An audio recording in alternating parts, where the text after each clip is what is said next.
కావాల్సిన వాళ్ళు, ప్రేమించిన వాళ్ళు, ఆరాధించిన వాళ్ళు మరణించినప్పుడు మనసు వికలం అవడం సహజం. వ్యధ చెందడం సహజం. విషాదం వేయిపాయలుగా ప్రవహించడం సహజం.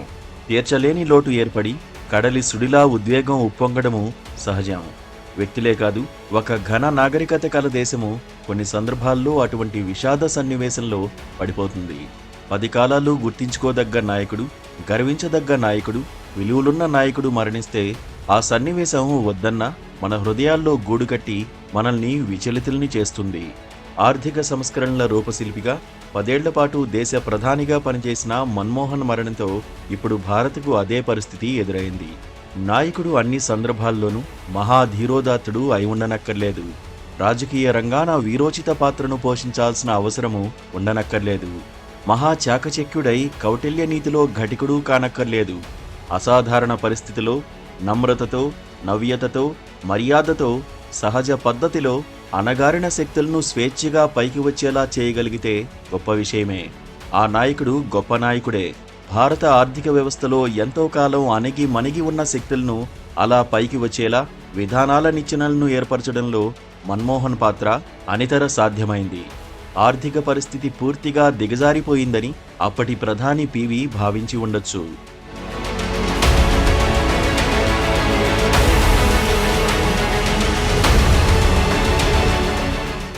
సంస్కరణలు, మార్పులు అనివార్యమని గట్టిగా అనుకుని ఉండొచ్చు, కాదనలేం.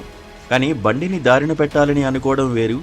ఆ దారిని ఏ కొలతలతో నిర్మించాలి, ఏ పదార్థాలతో పటిష్టం చేయాలి, ఎంత బరువు భరించేలా దాన్ని రూపొందించాలి అన్న వాటిని నైపుణ్యం ఉన్నవారే నిగ్గు తేల్చగలరు. మన్మోహన్ మౌనముని అయినా ఆ నైపుణ్యం పుష్కలంగా ఉన్న వ్యక్తి. అందుకే భారత ఆర్థిక పరివర్తనను అతి తక్కువ వ్యవధిలో, అతి తక్కువ నష్టాలతో సాధించగలిగారు.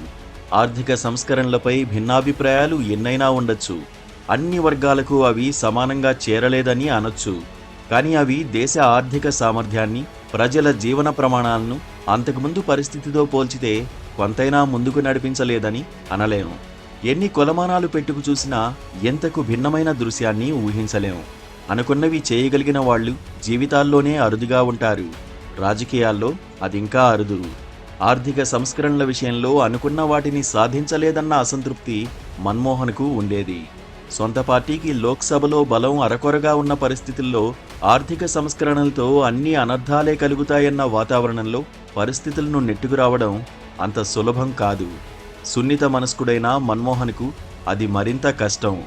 అయినా నెగ్గుకొచ్చారు. భారత రాజకీయాల్లో అదొక వింత.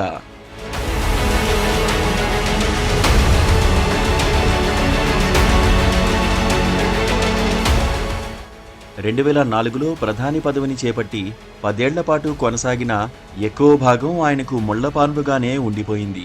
ప్రధాని పదవికి ఇవ్వాల్సిన గౌరవాన్ని సొంత పార్టీ నేతలే ఇవ్వని పరిస్థితిని బహుశా ఏ ప్రధాని మన్మోహన్లా ఎదుర్కోలేదు. అధికార ఉత్తర్వులను ముఖం ముందే చించివేసినా ఎదిరించలేని ఆసక్తతనే ప్రదర్శించారు. తన ప్రమేయం లేని, తను ఆశించని, తను ఊహించని అవినీతి పరిణామాలు, ఆరోపణలు తనను కారు మేఘాల్లా కమ్ముకున్నప్పుడు ఆయన ఆక్రోశాన్ని, ఆవేశాన్ని, ఆవేదనను వ్యక్తం చేయలేని నిస్సహాయుడుగా మిగిలిపోయారు. ఎవరినో లక్షిస్తూ వేసిన బాణాలకు ఆయన బాధితుడిగా ఉండిపోయారు.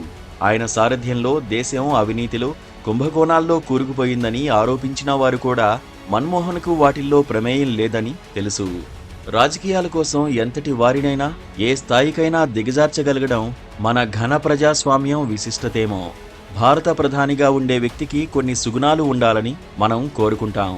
మోసం, కపటం, అవినీతి ఉండకూడదని ఆశిస్తాం. దయ, కరుణ, సానుభూతితో వ్యవహరించాలని కోరుకుంటాం. మతోన్మత్తత ఏ కణంలోనూ ఉండని గుణసంపన్నుడు కావాలనుకుంటాం. ఇవన్నీ నిండుగా ఉన్న వ్యక్తి మన్మోహన్. రాజకీయాల్లో అరుదైన సందర్భాల్లో అంతే అరుదైన పాత్రను పోషించగలగడం భారత చరిత్ర వింత మలుపులు తిరగగలిగిన శక్తికి నిదర్శనం.